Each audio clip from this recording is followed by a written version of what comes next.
नमः श्रीयतिराजाय विवेकानन्दसूरये सच्चिद्सुखस्वरूपाय স্বামিনে তাপহারিণী। বেদান্ত মুক্তির বাণী এই গ্রন্থটি থেকে আমাদের পাঠ এবং আলোচনা চলছিল। গতদিন বোধহয় আমাদের বেদান্ত দর্শন এই পাঠটা শুরু হয়েছিল পেজ নম্বর 13, তাই তো মা? শুরু হবে।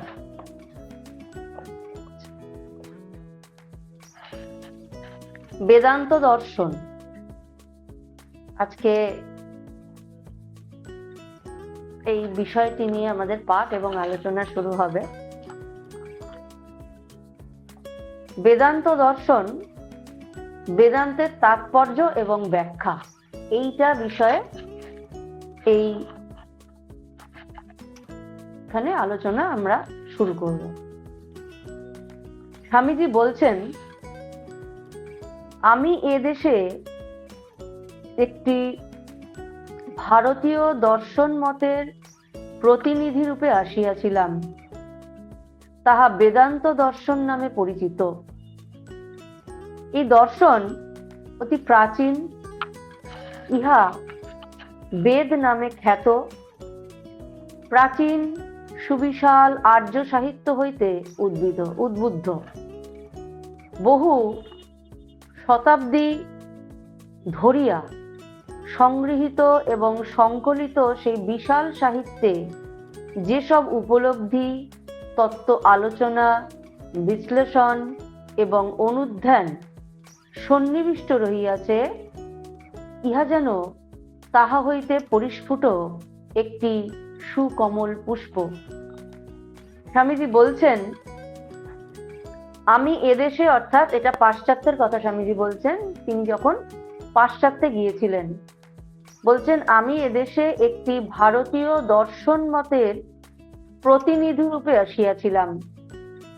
দর্শন মতের প্রতিনিধি মানে আমরা জানি সারা ভারতবর্ষ তথা সারা পৃথিবীতে বিভিন্ন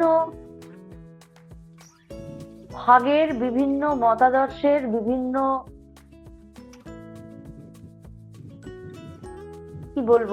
সম্প্রদায় বা বিভিন্ন ধর্ম বিশ্বাসের উপর ভিত্তি করে বিভিন্ন সময়ে বিভিন্ন দর্শন এবং মত গড়ে উঠেছে।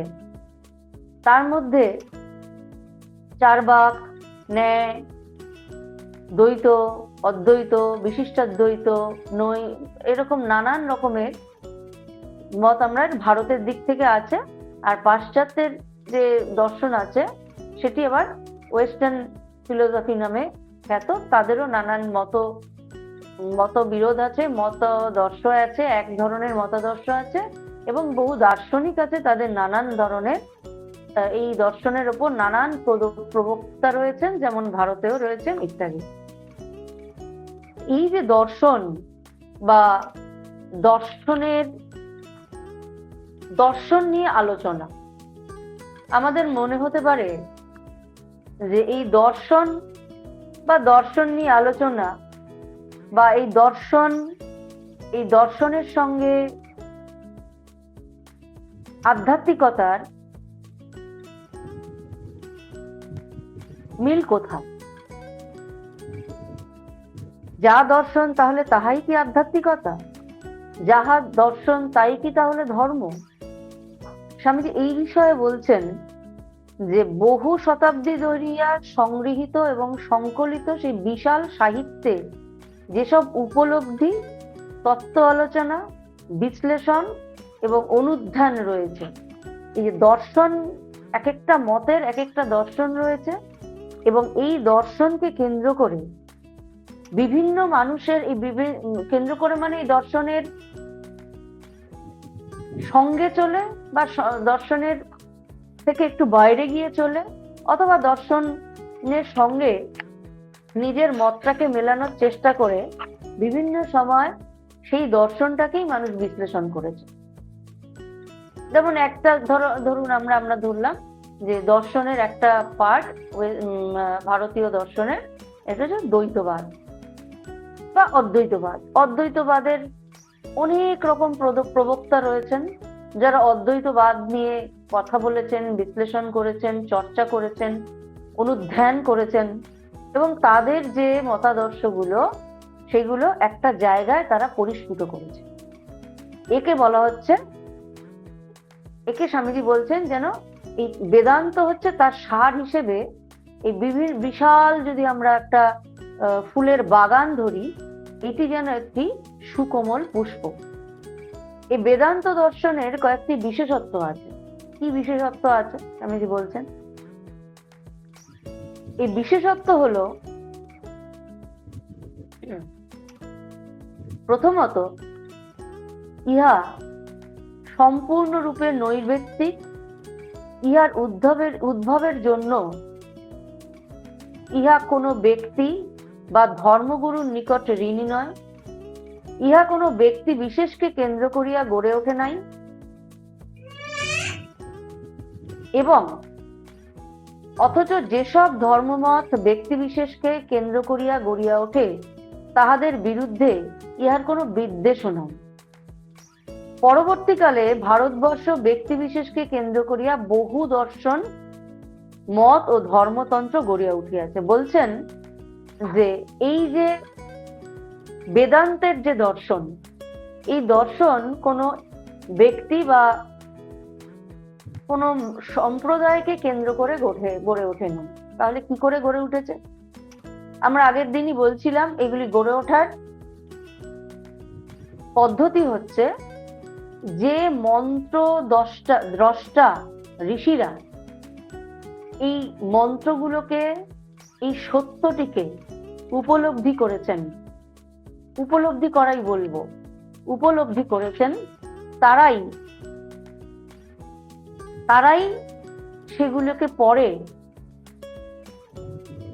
বিভিন্ন প্রকারে, কখনো শ্রুতি অর্থাৎ বেদ বেদান্ত যেটা শুনে শুনে মনে রাখতে হতো সেইটা, কখনো লিখিতভাবে বর্তমানে বা লোক সমাজে সেটি উপস্থাপন করেছেন। মাত্র তারা মন্ত্র দ্রষ্টা সেই হতু, তারা নিজেরা সেটা সৃষ্টি করে নাই। তাই বলছেন কোনো ব্যক্তিকে কেন্দ্র করে যেমন এটা গড়ে ওঠেনি, আবার কোনো ব্যক্তিকে কেন্দ্র করে যদি কোনো সম্প্রদায় গড়ে উঠে থাকে তাদেরও এরা বিরোধিতা করে না।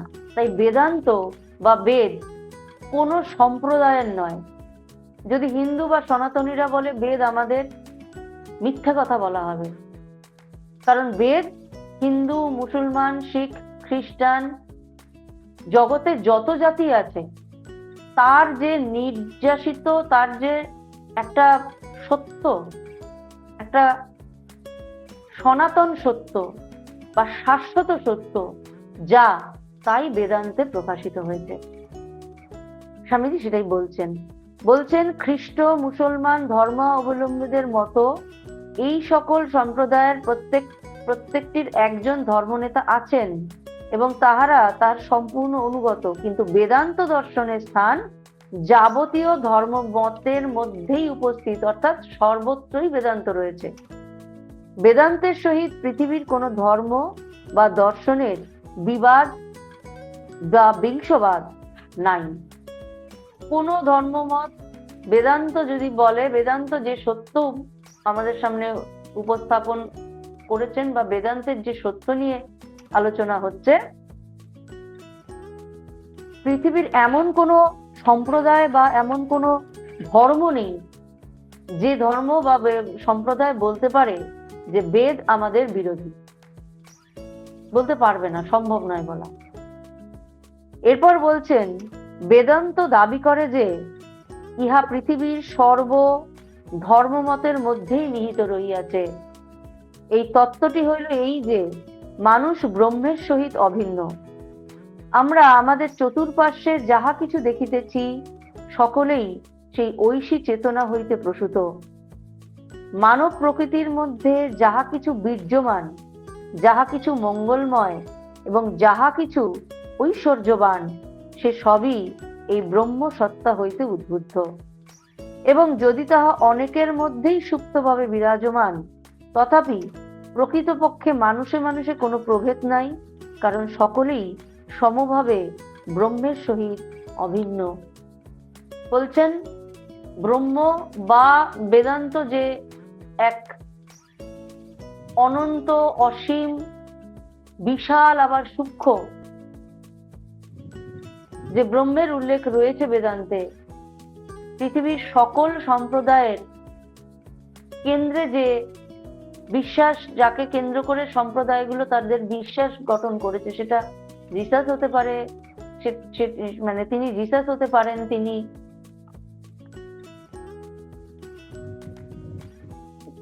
নানক হতে পারেন, তিনি চৈতন্য হতে পারেন, তিনি হযরত মুহাম্মদ হতে পারেন। যে নামে, যে ভাবে, যে সম্প্রদায়, যে যার প্রতি বিশ্বাস স্থাপন করে রেখেছেন বেদান্তের ব্রহ্ম, সেই শক্তিরই কথা বা সেই শাশ্বত চৈতন্যের কথাই বলছেন, তার ভিন্ন কিছু বলছেন না। মানব প্রকৃতির মধ্যে যাহা কিছু বীর্যবান, যাহা কিছু মঙ্গলময়, যাহা কিছু মানব প্রকৃতি বলেছে, কিন্তু কোনো জাতি ধর্মের উল্লেখ করেনি, বলেছেন মানব প্রকৃতির মধ্যে যা কিছু ঐশ্বর্যবান, যা কিছু মঙ্গলময়, আর যা কিছুই বীর্যবান, তাহাই ব্রহ্ম।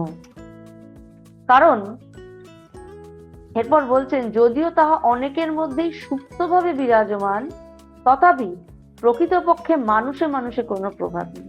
অর্থাৎ মানুষে মানুষে ব্রহ্মের প্রকাশ বা দেবত্বের প্রকাশ বা ঈশ্বরের প্রকাশ বিভিন্ন। তাহলে আমরা বলতে পারি, তাহলে জগতে এই দুষ্ট খারাপ মানুষ, ভালো মানুষ, কুপ্রবৃত্তির মানুষ, সাধু প্রবৃত্তির মানুষ, দেবতুল্য মানুষ, পশুতুল্য মানুষ আমরা কেন দেখতে পাই? তাহলে তো জগৎটা স্বর্গরাজ্য হয়ে যাওয়া উচিত, যখন আমাদের সকলের মধ্যেই তিনি রয়েছেন। এইখানে স্বামীজি বলছেন যে প্রকাশটা বিভিন্ন, কারোর মধ্যে প্রকাশ খুব, কারোর মধ্যে প্রকাশ কম, কিন্তু তার মানে কি তার ভেতরে নাই? আমরা যদি একটা থলে, কোনো একটা কয়েকটা থলে দেওয়া হলো তোমাদেরকে, আমাদের একটা থলে দেওয়া হলো, কোনোটা একটু মোটা কাপড়ের, কোনোটা একদম পাতলা কাপড়ের, কোনোটা একেবারে ফিনফিনে কাগজের, কোনোটা একদম মখমলের, কোনোটা আবার বস্তার কাপড়ের, কোনোটা আবার এতটাই মোটা যে তার মধ্যে দিয়ে এতটুকু হাওয়া বা আলো চলাচল করতে পারে না। মানে প্রত্যেকটির মধ্যে একটি হীরকখণ্ডেরই কিছু কিছু টুকরো ঢুকিয়ে দেওয়া হলো।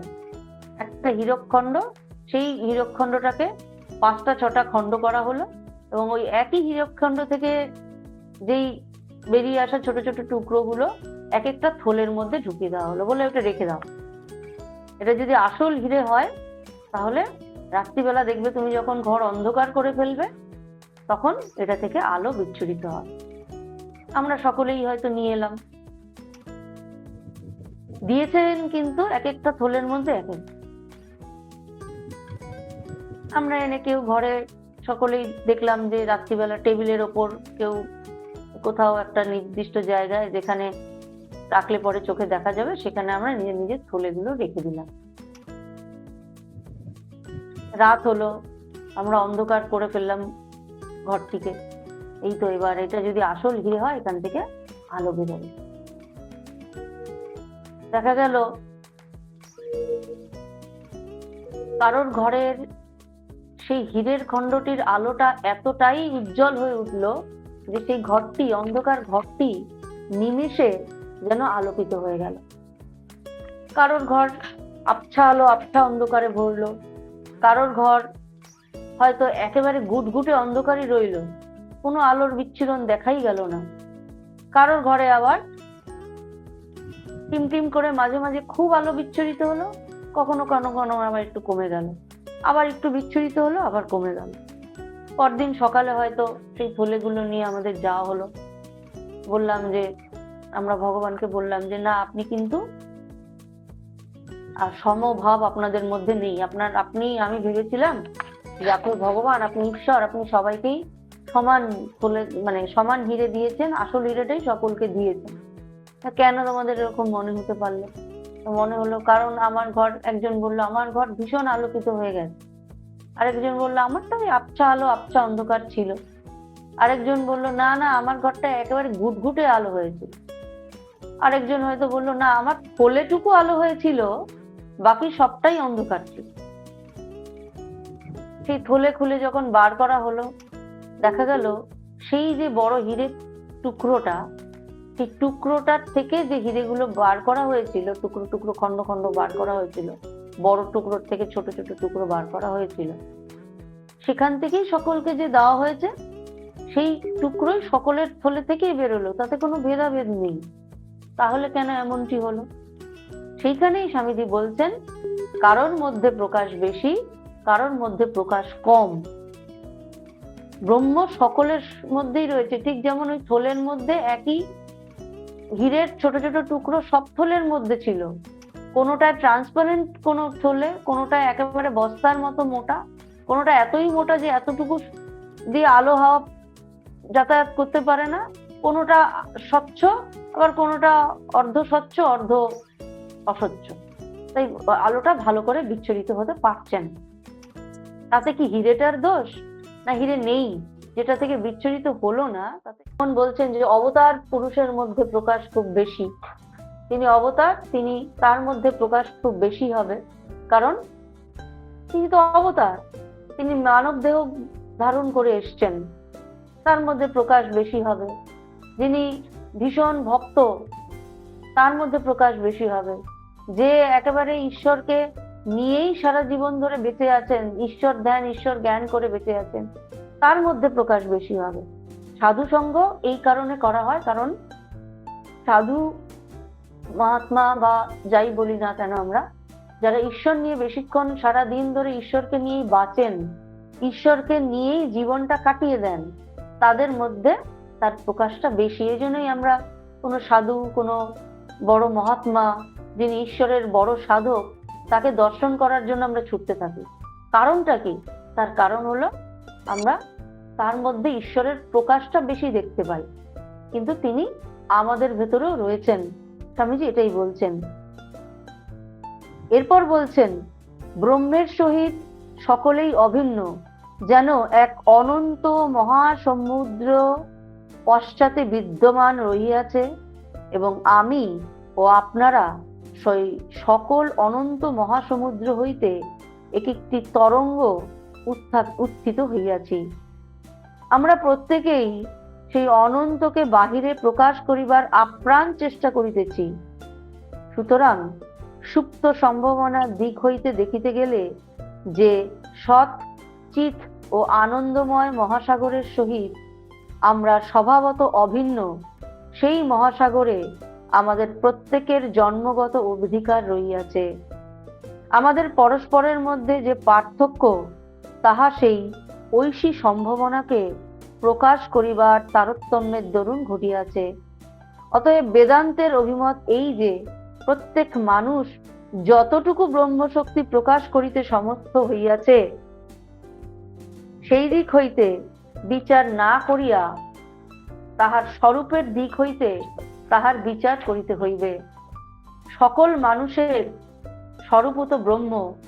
অতএব কোনো আচার্য যখন কাহাকেও সাহায্য করিতে অগ্রসর হইবেন, তখন নিন্দাবাদ ছাড়িয়া দিয়া ব্যক্তির অন্তর্নিহিত ব্রহ্মশক্তিকে জাগাইবার জন্য তাহাকে সচেষ্ট হইতে হইবে। বলছেন যে কোন মানুষ, প্রত্যেকের মধ্যেই সেই অনন্ত সচ্চিদ আনন্দ বিদ্যমান, তার বাহ্য রূপ বা বাহ্য প্রকাশ বিচার যেন আমরা না করি।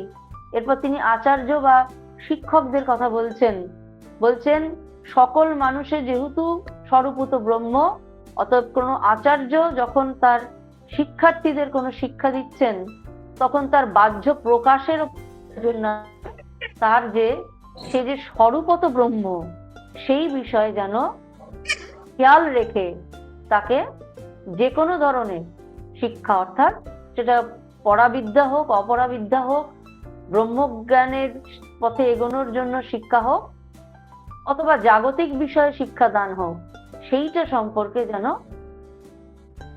অবগত বা সচেতন থেকে সে শিক্ষাদান করে। অর্থাৎ গুরু কখনোই মনে করবেন না যে আমি শ্রেষ্ঠ, আমার যারা সামনে যে সকল বসে আছে শিক্ষার্থীরা, যারা বিদ্যার্থী শিক্ষার্থীরা বসে আছে, তারা আমার থেকে নিম্ন না। তাকে মনে করতে হবে তারা স্বরূপত ব্রহ্ম। তিনি প্রত্যেকটা ঘটে ঘটে বিরাজ করছেন, কিন্তু আর এখন আমি এই গুরুর অভিনয়টা, এই রোলটা আমাকে দেওয়া হয়েছে করার জন্য, তাই আমি করছি। এবং এদের রোল দেওয়া হয়েছে, এরা শিক্ষক, সেই হয় না বিভিন্ন নাটকে হয় শিক্ষার্থী একজন শিক্ষক সেজে নাটক করছেন, একজন আর অনেকগুলো ছোট ছোট ছেলে মেয়েরা তারা হয়তো স্টুডেন্ট হিসেবে অভিনয় করছে, এরা তাই। কিন্তু এদের ভেতরে যিনি রয়েছেন, আমার ভেতরেও তিনিই রয়েছেন। তাহলে এখন প্রশ্ন হচ্ছে, তাহলে কি শিক্ষক তাকে সঠিকভাবে কি তাদেরকে শিক্ষাদান করতে পারবেন? শিক্ষাদান করতে কি পারবেন? এখন প্রশ্ন, শিক্ষাদান করতে পারবেন কি পারবেন না, যে আমি ভগবানকেই পড়াচ্ছি, এই বোধটা, যে আমার সামনে ভগবান বসে আছেন, আমি পড়াচ্ছি, এই বোধটা করে সে কি আর তখন তাকে শিক্ষাদান করার আগে তো খুবই সংকুচিত হয়ে থাকবে? এটা হতে পারে জাগতিক জগতে। তখন শিক্ষকের বা আচার্যের মনে করা প্রয়োজন যে তারা তাদের শরীরটা অভিনয় করছে, আমার শরীরটাও অভিনয় করছে। আমি অভিনয় করছি না, তারা অভিনয় করছে না, আমার ভেতরে যিনি আছেন তিনি অভিনয় করছেন না, কিন্তু আমাকে এই পর্যায়ে এই অভিনয়টা করার দায়িত্ব দেওয়া হয়েছে, তাই আমি আমার 100% দিয়ে আমি কাজটা করব। এরপর বলছেন, বেদান্ত ইহাও প্রচার করে যে সমাজ জীবনে যে প্রতি কর্মক্ষেত্রে আমরা যে বিশাল শক্তিপুঞ্জের অভিব্যক্তি দেখিতে পাই, তা প্রকৃতপক্ষে অন্তর হইতে বাহিরে উৎসারিত হয়। অতএব অন্য ধর্ম সম্প্রদায়ের যাহাকে অনুপ্রেরণা বা ঐশী শক্তির অন্তঃপ্রবেশ বলিয়া মনে করিয়া থাকেন, বেদান্তবাদী তাহাকেই মনের ঐশী শক্তির বহির্বিকাশ নামে অভিহিত করিতে চান। অথচ তিনি অপর ধর্ম সম্প্রদায়ের সহিত বিবাদ করিতে চান না। যারা মানুষের এই ব্রহ্মত্ব উপলব্ধি করিতে পারে না, তাহাদের সহিত বেদান্তবাদীর কোনো বিরোধ নাই। কারণ অজ্ঞাত সারেই হোক আর জ্ঞাত সারেই হোক আর অজ্ঞাত সারেই হোক, প্রত্যেক ব্যক্তি সেই ব্রহ্ম শক্তিরই উন্মেষে যত্নপর। বলছেন এই যে বেদান্ত বা যে বেদান্তের কথা আমরা আলোচনা করছি, বা স্বামীজি যে কথা আমাদেরকে বলছেন বেদান্ত এমনই একটি বিষয় যা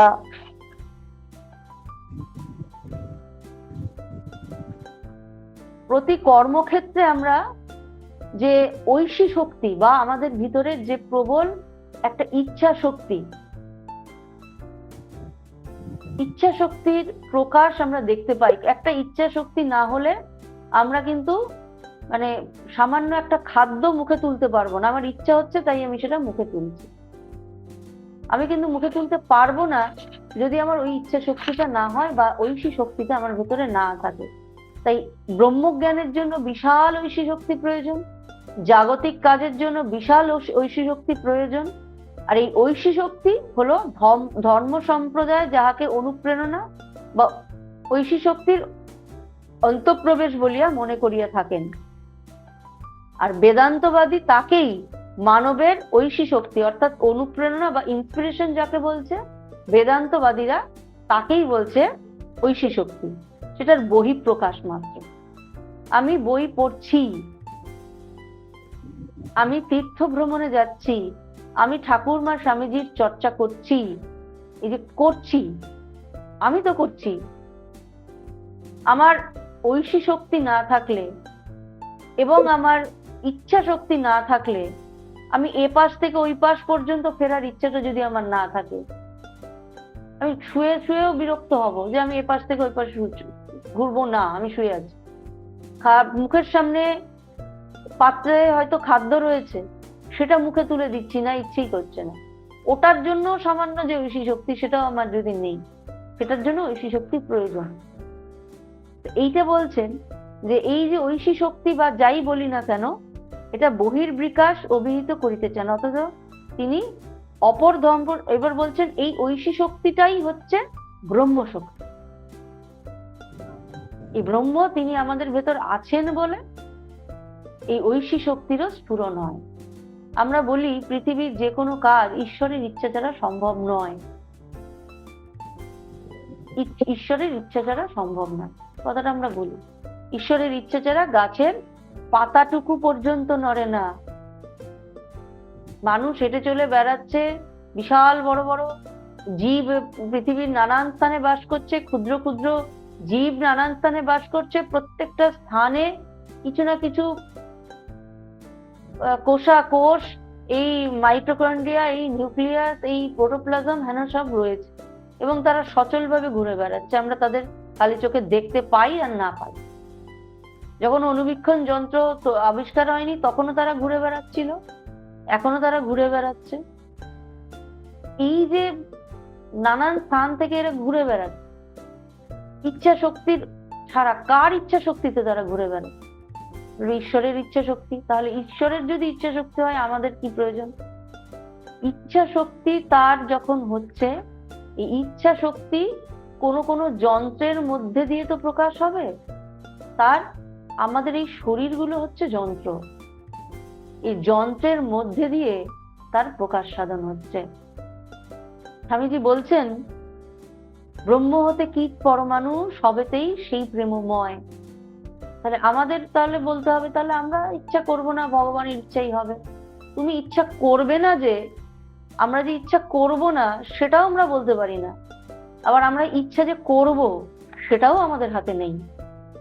তাহলে আমাদের কি করতে হবে? কবির গান, তুমি যন্ত্রী আমি যন্ত্র, তোমার যা ইচ্ছা তুমি করবে, আমার এই যন্ত্রটা তুমি কাজে লাগিয়ে করবে। সেই ইচ্ছা শক্তি বা ঐশী শক্তির কথা এখানে আসছে। তারপরে বলছেন কোন সম্প্রদায় হয়তো এই কথা বিশ্বাস করবে না, ঈশ্বরের ইচ্ছা শক্তিতে আমরা চলছি, ব্রহ্মাণ্ড পৃথিবী ঘুরছে, সূর্য আলো দিচ্ছে, কোনো হয়তো তারা বিশ্বাস করবে না। কিন্তু তাদের সঙ্গে বেদান্তের কোনো ঝগড়া নেই, কারণ তারা মানে জ্ঞাতসারে বা অজ্ঞাতসারে প্রত্যেক ব্যক্তি সেই ব্রহ্ম শক্তিরই উন্মেষে তৎপর। মানুষ যেন ক্ষুদ্র আধারে আবদ্ধ, অথচ সতত প্রসারশীল একটি অনন্ত শক্তিমান স্প্রিং এর মতো পরিদৃশ্যমান সমগ্র সামাজিক ঘটনা পরম্পরা এই মুক্তি প্রয়াসের ফল। আমাদের আশেপাশে যত কিছু প্রতিযোগিতা, হানাহানি এবং অশুভ দেখিতে পাই, তাহার কোনোটি এই মুক্তির প্রয়াসের কারণ বা পরিণাম নয়। আমাদের একজন প্রখ্যাত দার্শনিকদের দৃষ্টান্ত অনুসারে ধরা যাক, কৃষিক্ষেত্র জলসেচনের নিমিত্তেও উচ্চ স্থানে কোথাও পরিপূর্ণ জলাশয়ের অবস্থান করিতেছে। জলপ্রবাহ কৃষিক্ষেত্র অভিমুখে ছুটিতে চায়, কিন্তু একটি রুদ্ধ দ্বারের দ্বারা প্রতিহত হয়। দ্বারটি যেই উদ্ঘাটিত হইবে, অমনি জলরাশি নিজ বেগে প্রবাহিত হইবে। পথে আবর্জনা বা মলিনতা থাকিলে প্রবাহমান জলধারা তাহার উপর দিয়াই চলিয়া যাইবে। কিন্তু এই সকল আবর্জনা ও মলিনতা মানবের এই দেবত্ব বিকাশের পরিণামও নয়, কারণও নয়। এইগুলি আনুষঙ্গিক অবস্থা মাত্র, অতএব এইগুলির প্রতিকার সম্ভব। এই জায়গাটা, এই প্যারাটা আমাদের একটু ভালো করে বিশ্লেষণ, এবং আমরা একটু ভালো করে যদি মনোসংযোগ করি ভালো, বলছেন মানুষ ক্ষুদ্র আধারে আবদ্ধ, অথচ স্বতঃস্ফূর্ত প্রসারশীল একটি অনন্ত শক্তিমান স্প্রিং এর মতো। কি করে সেটা সম্ভব? বলছেন একটা ক্ষুদ্র আধার, আমাদের এই শরীরের সীমাটুকু আমাদের যন্ত্র। আমি এই যন্ত্রটা দিয়ে আমার এই সীমা যতটুকু আছে তার মধ্যে কাজ করতে পারি। আমার হাত হয়তো উঠবে কতটা, আমার যতটা আমার উচ্চতা, তার থেকে হয়তো আমি হাতটা তুললে যতটা উচ্চতায় হাতটা পৌঁছবে, আমি তার থেকে বেশি উঁচুতে হাতটা তুলতে পারবো না। তার জন্য যদি তুলতে হয় তাহলে আমাকে হয় টুল, নাহলে মই, এইসবের ব্যবহার করতে হবে। অর্থাৎ আমার দাঁড়িয়ে হাত যতটা ওঠানোর, ততটা ওঠানোর ক্ষমতা তার থেকে বেশি উঠবে না, অর্থাৎ এইটা আমার সীমাবদ্ধতা। ঠিক তেমনই আমার যে দৃষ্টি, আমরা দূরে যদি তাকাই, সমুদ্রের পাড়ে দাঁড়িয়ে দূরের দিকে তাকালাম, দূরে দেখছি একদম যেখানে দিগন্তে আকাশটা যেন জলের সাথে এসে মিশে যাচ্ছে, কিন্তু ওখানেই পৃথিবীর শেষ নয়। আমার মনে হচ্ছে যেন ওখানেই পৃথিবীটা শেষ হয়ে যাচ্ছে, কারণ আমার দৃষ্টি তত দূর, এটা আমার সীমাবদ্ধ, তার বেশি দূর যাবে না। আমি কানে হয়তো দূর থেকে ভেসে আসা কোনো সুন্দর একটি গান শুনছি, খুব ক্ষীণ আওয়াজে শুনছি, আরো দূর থেকে যদি সেই গানটা বাজে তাহলে হয়তো আমি শুনতে পাবো না, কারণ আমার শ্রবণ শক্তি এর বেশি নয়, সীমাবদ্ধ। স্বামীজি বলছেন যে সবটাই একটা আবদ্ধ রয়েছে একটা যন্ত্রের মধ্যে, আমরা সতত প্রসারশীল একটি অনন্ত শক্তিমান স্প্রিং এর মতো কোনটি, কিন্তু তৎসত্ত্বেও আমি আমার দৃষ্টিশক্তির সীমা বাড়াতে পারি, আমার শ্রবণ শক্তির সীমা আমি বাড়াতে পারি, আমি আমার উচ্চতা যতটা হাত যায় সেই তার থেকে উচ্চতা বাড়াতে পারি। কিভাবে? আমি যদি দূরবীন নিই, আমার দৃষ্টি যত দূর গিয়ে শেষ হয়ে যাচ্ছিল, আমি দেখতে পাচ্ছিলাম না, তার থেকে বেশি দূর দেখতে পাবো। আমি যদি টেলিস্কোপে চোখ রাখি, আমি ব্রহ্মাণ্ডে অনেক কিছু দেখতে পাবো, যে তারাগুলো আমার চোখের সীমানার মধ্যে আসছিলই না, সেগুলো আমি দেখতে পাবো। কোথায় কত বড় বড় সূর্য চন্দ্র, সবই তখন অনেক বড় বড় লাগবে, ক্ষুদ্রাতি ক্ষুদ্র নক্ষত্রগুলোকে বিশাল বড় বড় আমি দেখতে পাবো। এই যে সীমাটা বেড়ে গেল, তাহলে কি বলতে হবে? আমরা দৃষ্টিশক্তি বেড়ে গেল, দৃষ্টি শক্তিটাকে বেড়ে গেল না। কোনো দূরের আওয়াজ আমি শুনতে পাচ্ছিলাম না, কোনো একটা যন্ত্র হয়তো বসানো হলো যে দূরের আওয়াজ যত দূরেই থেকে আসুক না কেন সেটা আমি ভালো করে ক্যাচ করে নিতে পারি, অথবা দূরের আওয়াজটাকে বৃদ্ধি করে এমন জোরে করা হলো যেটা আমার কানে এসে পৌঁছচ্ছে। কি করে সম্ভব হলো? একটা কোনো ইলেকট্রনিক্স, কোনো মেশিনারি দিয়ে সেটা করা হলো, মেশিনারিটাকে সেট করে করা হলো। অতি সূক্ষ্ম, যেটা আমার চোখে আমি দেখতে পাচ্ছি না, সেটা এখন দেখা যাচ্ছে মাইক্রোস্কোপ দিয়ে। এটা কি করে সম্ভব হলো? তাহলে বলতে হবে, তাহলে কি স্প্রিং এর মতো স্বামীজি বলছেন আমাদের শক্তিগুলো বাড়ছে, আমার দৃষ্টিশক্তি বেড়ে গেছে? না, আমি তো খালি চোখে ওই অতটুকুই দেখতে পাচ্ছি। হ্যাঁ, আমি যদি দূরবীনে চোখ রাখছি তবে আমি দূরে দেখতে পাচ্ছি। তাহলে কি বাড়লো? কোনটা বাড়ছে? তাহলে স্প্রিং এর মতো কোনটা বাড়ছে? আমাদের বুদ্ধিবৃত্তিটা বাড়ানো। যেই বুদ্ধিবৃত্তি দিয়ে মানুষ দূরবীন আবিষ্কার করছে, যে বুদ্ধিবৃত্তি দিয়ে টেলিস্কোপ আবিষ্কার করছে, মাইক্রোস্কোপ আবিষ্কার করেছে, মাইক বাজালে যেটা অল্প আওয়াজটা অনেক দূর পর্যন্ত ছড়ানো যাবে সেটা আবিষ্কার করছে, এরকম নানান জিনিস আবিষ্কার হচ্ছে। এখন এই যে আমি এখানে ঘরে বসে, এখানে রুমে বসে ক্লাস করাচ্ছি, তোমরা নানান জায়গায় সকলে ছড়িয়ে আছো। আমি ঘরে বসে পাঠ করলে তোমরা কজন শুনতে পারতে যদি এই মাধ্যমটা না থাকতো? তাহলে এই মাধ্যমটা বানানোর যে বুদ্ধিমত্তা কার এসেছে? মানুষের। তাহলে স্প্রিং এর মতো কোনটা বাড়ছে? স্প্রিং এর মতো স্বামীজি বলছেন আমাদের বুদ্ধিটাকে আমরা বাড়াতে পারি। পরিদৃশ্যমান সমগ্র জাগতিক সামাজিক ঘটনা পরম্পরা এই মুক্তি প্রয়াসের ফল মুক্ত করছে আমাদের বুদ্ধিবৃত্তিটাকে, যখন আমরা বাঁধন থেকে মুক্ত করছি, চিন্তা ভাবনাটাকে মুক্ত করছি। আমাদের আশেপাশে যত কিছু প্রতিযোগিতা, হানাহানি, অশুভ দেখতে পাই আমরা, তার কোনোটাই এই মুক্তি প্রয়াসের কারণ বা পরিণাম নয়। বলছেন আমরা অনেক সময় দেখি, সেই বলা হয় মানসিকতার উন্নতি ঘটাও, আমাদের বিপ্লব দেখি না চারিদিকে।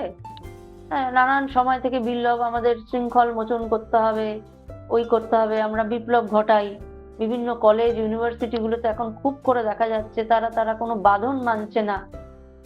বাঁধন মানছে না, কিসের বাঁধন মানা আর নিয়ম কানুনের উচ্ছৃঙ্খলতার মধ্যে তো পার্থক্য আছে, আমরা সেটা ভুলে যাচ্ছি। কোনটা বা মুক্ত হওয়া আর কোনটা উচ্ছৃঙ্খলতাটা, সেইটার মধ্যে আমরা ভুলে যাচ্ছি। যার ফলে আমরা এই স্বামীজি বলছেন যে হানাহানি আর প্রতিযোগিতার মধ্যে দিয়ে এই খারাপ জিনিসকে দূর করে ভালো জিনিস আনা সম্ভব নয়। ওটা অন্য কিছু, ওটা কখনো মুক্তি হতে পারে না। আমাদের একজন প্রখ্যাত দার্শনিকের দৃষ্টান্ত অনুসারে ধরা যাক। কি বলছেন দৃষ্টান্ত? বলছেন যে কৃষি ক্ষেত্রে জলসেচের জন্য একটা উঁচু জায়গায়, একটা পাহাড়ের ওপরে হয়তো একটা জলাধার তৈরি করা হলো। বিভিন্ন ড্যাম ফ্যাম গুলো তৈরি হচ্ছে, আমরা জানি। সেই ড্যামে বৃষ্টির জল এসে জমছে, নদীর জলও কোনোভাবে ওটার মধ্যে আটকে রাখা হচ্ছে, যাতে যখন শুকনোর সময় তখন জমিতে সেই জলটাকে সরবরাহ করা হবে। কিন্তু ধরে রাখা হচ্ছে ঠিকই, কিন্তু একটা গেট রয়েছে, গেট দিয়ে জলগুলোকে আটকে রাখা হচ্ছে। নিচে জমিতে যখন জল পাস করানো, জলের দরকার হবে, তখন ওই যেই গেটটা খোলা হবে, অমনি ওপর থেকে একেবারে ঝরঝর ঝরঝর করে তীব্র গতিতে নিচে ওই চাষের জমিতে জলটা নেমে আসবে। কিন্তু এবার বলছেন দ্বারটি যেই উদ্ঘাটিত হইবে, অমনি জলরাশি নিজ বেগে নিজের দিকে প্রবাহিত হবে। এবার বলছেন এই যে প্রবাহিত হবে যে ড্রেন দ্বারা বা যে নালা দ্বারা, সেখানে অনেক আবর্জনা বা মলিনতা থাকতে পারে, থাকবেই। মাটি থাকতে পারে, খড়কুটো থাকতে পারে, নানান ধরনের তোমার আবর্জনা থাকতে পারে। এবার জলধারটা যখন নামছে, তখন বলছেন ওই মলিনতা থাকিলে প্রবাহমান জলধারা তার ওপর দিয়েই চলে আসবে। কিন্তু ওই সকল আবর্জনা বা মলিনতা মানবের এই দেবত্ব বিকাশের পরিণামও নয়, কারণও নয়। বলছেন ওই মলিনতাগুলো থাকবে। এই যে আমাদের বলছেন যে প্রখ্যাত দার্শনিক কি বলছেন, এই যে আমরা নানান জায়গায় নানা রকমের খারাপ জিনিস ঘটছে, সমাজে নানান জায়গায় নানান রকমের খারাপ জিনিস ঘটছে, নানান খবর আমরা পাই, যেগুলোতে অনেক সময় খুব মনে কষ্ট হয়, দুঃখ হয় যে এইরকম সমাজটার অবস্থা। আবার কিছু ভালো খবরও হয়। তাহলে যেগুলো ভালো ঘটনা আর যেগুলো খারাপ ঘটনা, দুটো ঘটনাই পরবর্তী ভবিষ্যতের প্রজন্মের জন্য প্রবাহিত হচ্ছে। আজকে কেউ কাউকে ঠকালো, টাকা নিয়ে ঠকালো, কালকেই একটি মানুষের উপকারের জন্য তার সর্বস্ব দিয়ে দিল। দুটো ঘটনা সমাজে একসঙ্গে ঘটতে পারে, একসঙ্গেই ঘটতে পারে। একজন হয়তো জনে জনে মানুষের পরিশ্রমের ধন ঠকিয়ে নিয়ে নিচ্ছে, সে নিজে সমৃদ্ধ হচ্ছে, ঠকিয়ে নিয়ে গিয়ে মানুষকে একেবারে বিপদের মুখে ঠেলে দিয়ে নিজে রাজা হয়ে বসে সকলকে একেবারে অধঃপতনে পতিত করে, তাদের দারিদ্রতার একেবারে সীমানা ছাড়িয়ে একেবারে নিম্ন স্তরে পৌঁছে দিয়ে তাদের বেঁচে থাকার অবস্থাটা পর্যন্ত নষ্ট করে দিচ্ছে। এমনও কিছু মানুষ আছে। আবার কিছু মানুষ আছে যারা তার জীবনের শেষ সম্বলটুকু অপরের উপকারের জন্য, উন্নতি সাধনের জন্য দিয়ে দিচ্ছে। তাহলে দুটোই সমাজের ঘটনা, দুটোরই ঘটনা ভবিষ্যতে প্রবাহিত হবে এবং ভবিষ্যতের মানুষরা সেই দুটো ঘটনাই শুনবে। তাহলে তাদের কাছে কোনটা যাচ্ছে, কোন ইনফরমেশনটা যাচ্ছে বা কোন শিক্ষাটা যাচ্ছে? দুটো শিক্ষাই যাচ্ছে। দুটো শিক্ষাই তো যাচ্ছে, ভালো শিক্ষা এবং মন্দ শিক্ষা, শ্রেয় এবং প্রেয়, দুজন দুপথে এগিয়েছে, দুজনেই সাকসেসফুল হয়েছে। তাহলে মানুষ কোনটা নেবে? স্বামীজি বলছেন যে এই দুটোই যাবে। মানবের এই দেবত্ব বিকাশের পরিণামও নয়, খারাপটা কখনো মানুষের মধ্যে দেবত্ব জাগরণ করবে না, আবার মানুষের মধ্যে দেবত্ব বিকশিত হওয়ার পথে বাধাও হবে না। এইগুলি আনুষঙ্গিক অবস্থা মাত্র, অতএব এগুলির প্রতিকার সম্ভব। প্রয়োজনে এই খারাপ বিষয়টির প্রতিকার সম্ভব, ভালো বিষয়টির আরো আপলিফমেন্ট সম্ভব, কিন্তু মানুষের মধ্যে যে দেবত্ব পূর্ব হইতেই বর্তমান, তার প্রকাশ হবেই হবে। স্বামীজি সেই কথা বিশ্বাস করছেন। এই যে আজ থেকে 100 বছর আগেও হয়তো বয়োজ্যেষ্ঠরা বলতেন, বা আজ থেকে 200 বছর 1000 বছর আগেও হয়তো যখন সমাজ তৈরি হয়ে গেছে মানুষ, তখন হয়তো বয়োজ্যেষ্ঠরা বলতেন তাদের পরের জেনারেশনকে দেখে, যা অবস্থা জগৎটা বোধহয় ধ্বংসই হয়ে যাবে। আজকে 1000 বছর পরেও কিছু বয়োজ্যেষ্ঠ যারা দেখছেন যে সমাজের একেবারে আমূল পরিবর্তন হচ্ছে, তাদের তখন মনে হতে পারে যে এই তো সমাজটা বোধহয় একেবারেই ধ্বংস হয়ে যাবে, জগৎটাই ধ্বংস হয়ে যাবে, এত অনাচার হচ্ছে। এই যে শুধু অনাচারটাই যদি প্রবাহিত হয়ে পরবর্তী ক্ষেত্রে আসতে থাকতো, তাহলে জগৎটা এতদিনে ধ্বংস হয়ে যেত।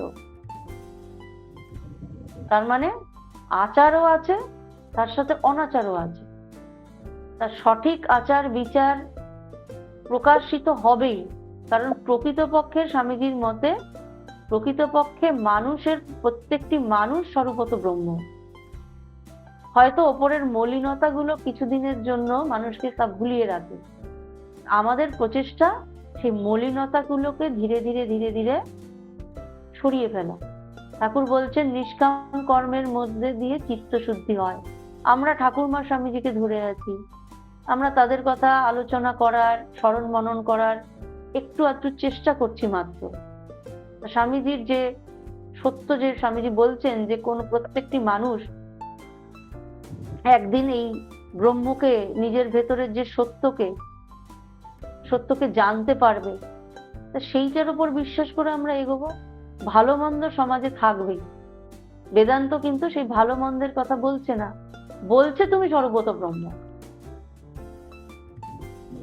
এরপর ভালো মন্দ গুলো ওই প্রবাহের মতো কিছু ভেসে যাবে, কিছু থেকে যাবে, কিন্তু প্রকৃতপক্ষে যা সত্য, যা সৎ, চিত, আনন্দ, সেটাই থাকবে। কেমন? আজকে এই পর্যন্ত। যদি তোমাদের কারো কিছু প্রশ্ন থাকে সেটা একটু বলো।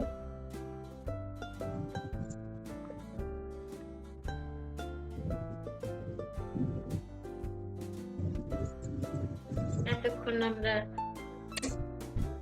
মাতৃমুখের মতো মাতাজির মধুর কণ্ঠে স্বামীজির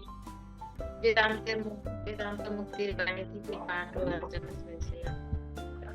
আমরা সমৃদ্ধ হলাম। এখন যদি কারো কিছু প্রশ্ন থাকে আপনারা করতে পারেন, মাকে জানবেন।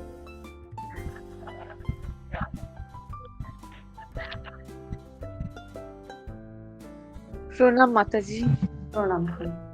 মাতাজি, তার মানে এই যে পাঠ আলোচনা থেকে বললো যে হচ্ছে জগতে যেমন ভালো, সবটাই যে ভালো সেটাও নয়, আর সবটাই যে খারাপ সেটাও নয়, তাই তো? মানে দুটো, যেমন এই ভালো মন্দ, সুখ দুঃখ, এই মানে এইটা যেমন এইগুলো চিরকালই থাকবে, তাই তো? তার মধ্যে যেটা ভালো সেটাকে ইয়ে করতে হবে, তাই না? দেখো, ভালো মন্দ ব্যাপারটি বা শুভ অশুভ, ভালো মন্দ ব্যাপারটি সবটাই না আপেক্ষিক। সবটাই আপেক্ষিক। ধরো একজন জেলে নদীতে জাল ফেললো, বর্ষাকাল, নদীতে জাল ফেলেছে, খুব সুন্দর সুন্দর ইলিশ মাছ উঠেছে। আর বাঙালিদের তো ইলিশ মাছ মানেই তো ভাবতে পারে না, ইলিশ মাছ হলে তো আর কথাই নেই। এবার সেই ইলিশ মাছগুলো, সুন্দর সুন্দর ইলিশ মাছ জালে উঠেছে, একদম রূপলি ইলিশ। জেলেরা ভাবলো, বাহ, আজকে তো আমার এগুলো বিক্রি করে আমি খুব আজকে অর্থ উপার্জন করব।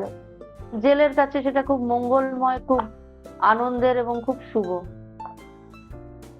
বাড়িতে, বিভিন্ন বাড়িতে বাবারা সব বাজার টাজার করে নিয়ে গেলেন, মায়েরা সেগুলো নানান রকমের পদ করে সেটিকে রাঁধলেন এবং মানুষ বাড়ির সকলের পাতে তুলে দিলেন। মায়েরা বললেন কেমন রেঁধেছি, সকলে খেয়ে প্রশংসা করলো, সেটা মায়ের খুব ভালো লাগলো। আর যারা খেলো তারা খুব বেশ একটা নতুন ধরনের একটা ইলিশ মাছ আস্বাদন করলো, বেশ ভালো, সেটা তাদের কাছেও শুভ আর তাদের কাছেও মঙ্গলকর।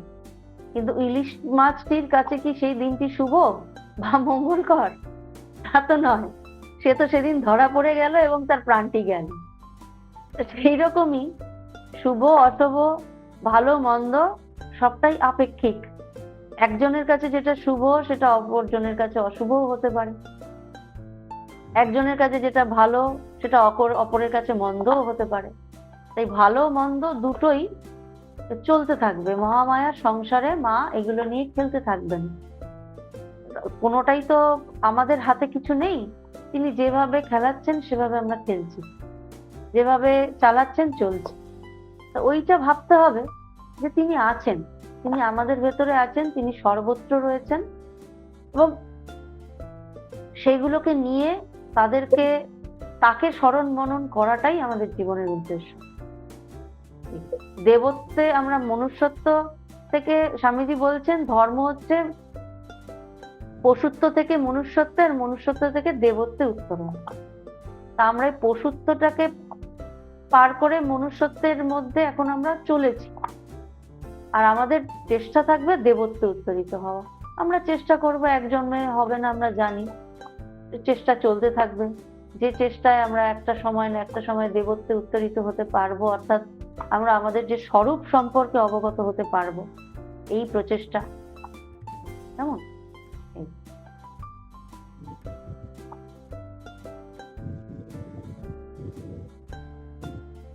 মা, ওই যে ঐশী শক্তি, এটা সম্পর্কে একটু বলেন।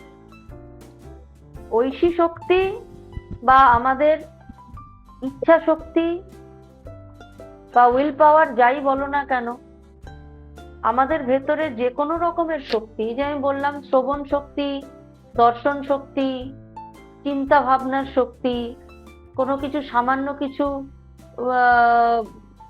করার যে ইচ্ছা, বা আমরা সামান্যটুকু, এই যে আমি কথা বলছি, এই শক্তি, এই সব শক্তির উৎসই হচ্ছেন ব্রহ্ম। আমরা যদি বলি যে আমরা যদি ইচ্ছা না করি তাহলে আমি বইটা পড়তে পারতাম, আমি যদি ইচ্ছা না করি আমি খেতে পারতাম, আমি কি ইচ্ছা না করি আমি কি কথা বলতে পারতাম? হ্যাঁ, পারতাম না তো, কিন্তু সেই শক্তি সঞ্চারিত হচ্ছে কোথা থেকে? সেটাই তো আমাদের ভেতরে যিনি বসে আছেন সেখান থেকে।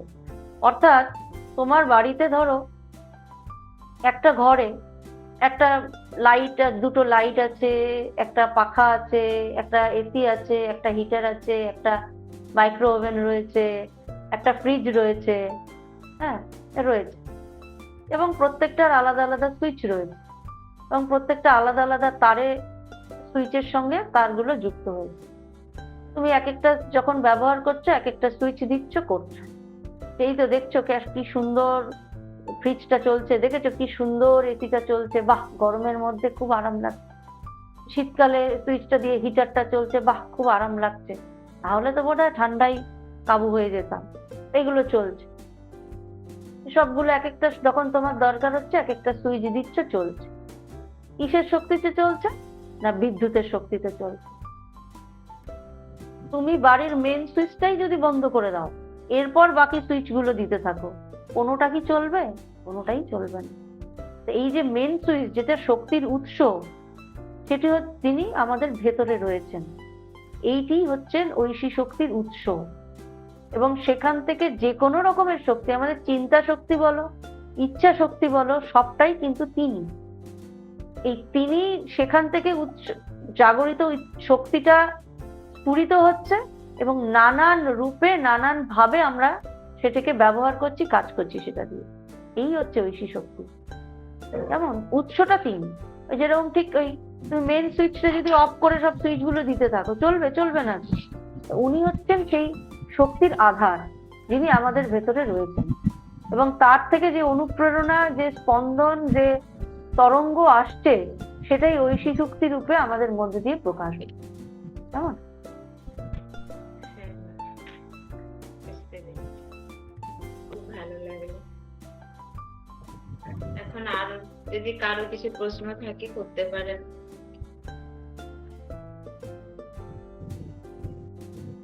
মনে হচ্ছে মার কারো কিছু প্রশ্ন নেই।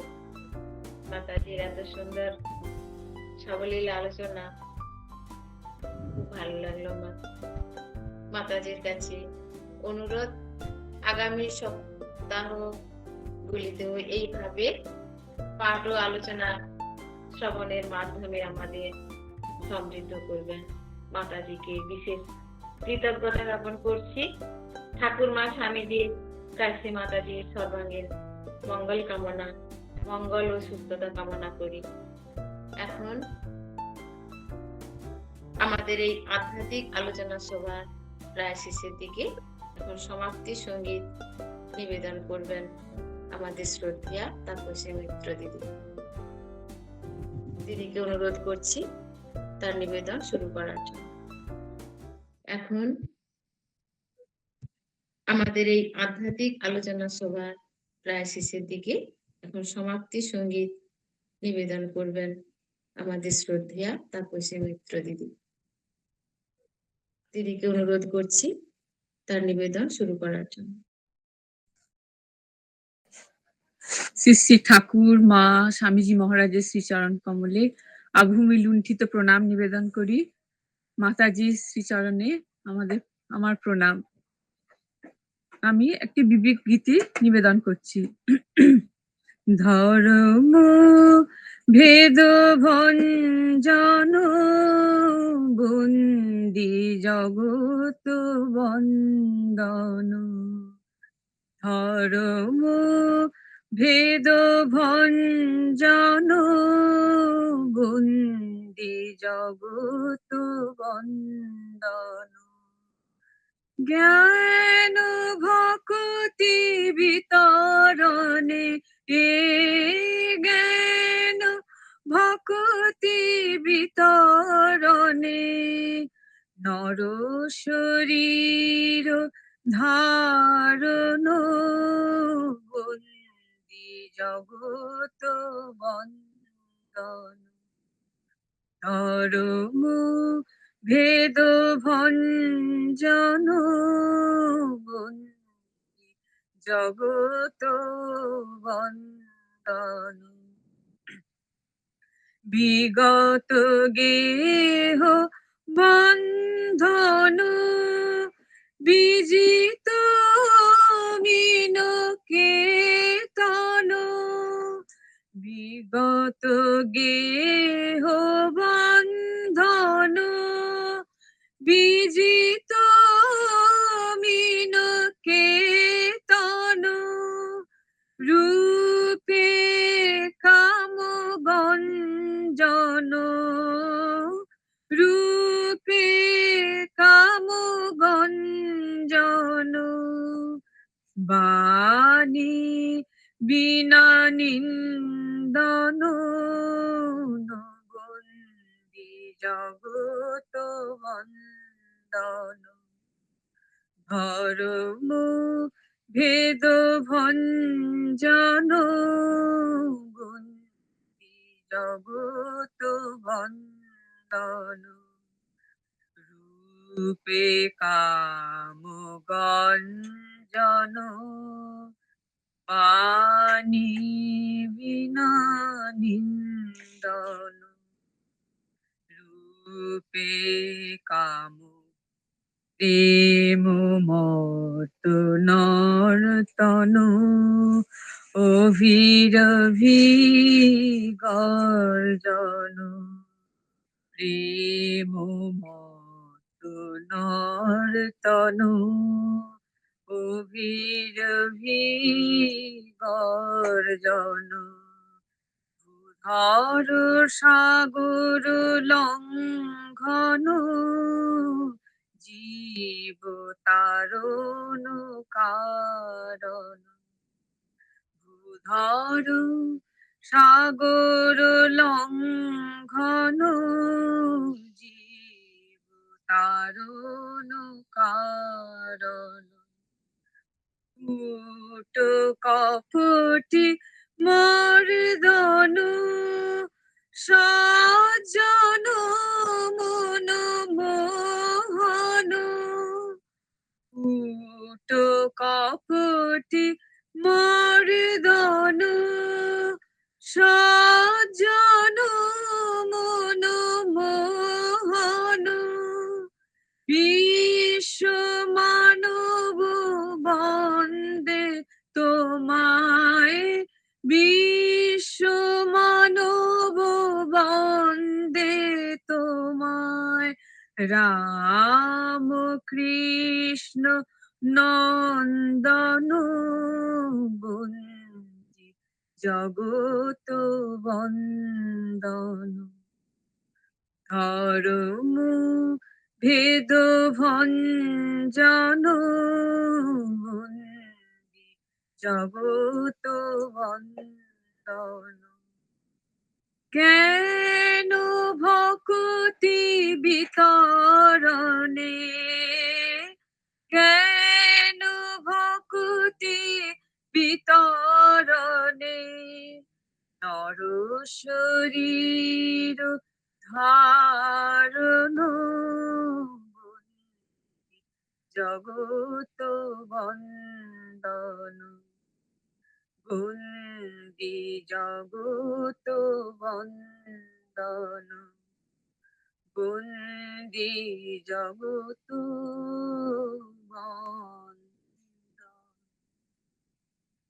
জয় ঠাকুর, জয় মা, জয় স্বামীজি মহারাজ।